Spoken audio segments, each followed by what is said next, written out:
Nigeria's news updates today, October 19, 2025. Court bars free Nnamdi Kanu protesters access to sensitive government areas. Nigerian military speaks on report of alleged coup plot. President Tinubu returns to Abuja following Aqaba Process meeting in Rome. Yahaya Bello to Tinubu, don't campaign in Kogi, no opposition here. I can't stand it again. Regina Daniels accuses Ned Nwoko of domestic violence. Nationwide protests sweep across US as millions rally against Trump's authoritarian administration. Summary of the news. Court bars free Nnamdi Kanu protesters access to sensitive government areas. The Federal High Court in Abuja has approved the planned free Nnamdi Kanu protest, but there is a catch. Protesters are barred from marching near sensitive government areas like Aso Rock, the National Assembly, Force Headquarters, Eagle Square, and Shehu Shagari Way.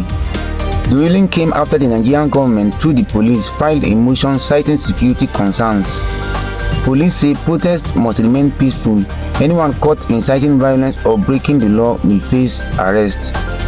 Activist Omoyele Sowore, one of the organizers, says the protest will go on, calling out what he described as double standards in how police treat pro and anti-Kanu demonstrations. The hearing continues Monday, October 20. Nigerian military speaks on report of alleged coup plot. Nigeria's defense headquarters has reacted to report of an alleged coup plot against President Bola Tinubu's administration.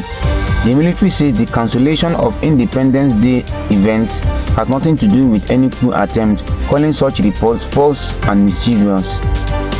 According to the defense headquarters, 16 officers are currently under investigation, but it's a routine internal process to maintain discipline, not proof of a coup. An investigative panel has been set up and the findings will be made public.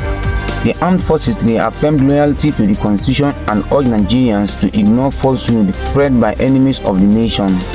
President Tinubu returns to Abuja following Aqaba Process meeting in Rome. President Tinubu is back in Abuja.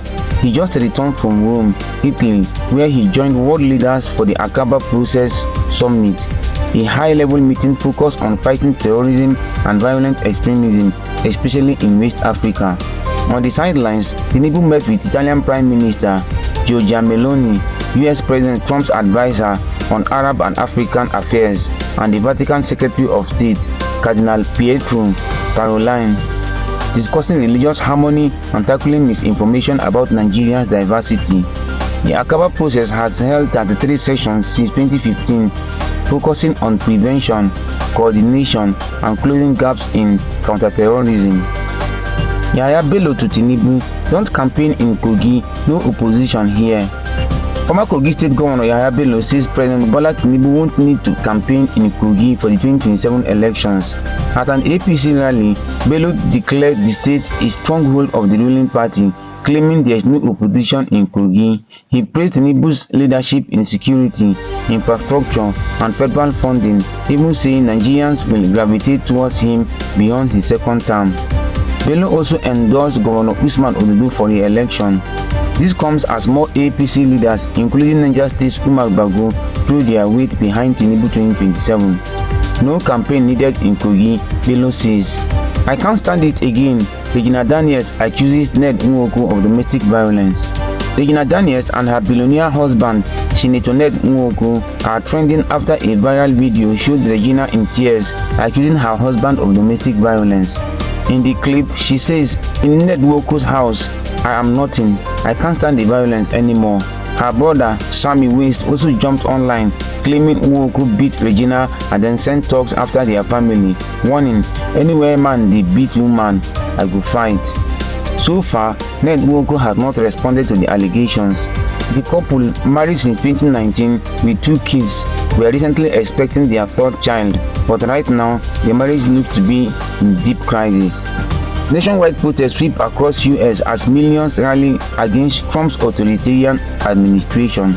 Massive No Kings protests are sweeping across the United States, with millions taking to the streets in over 2,500 cities and towns.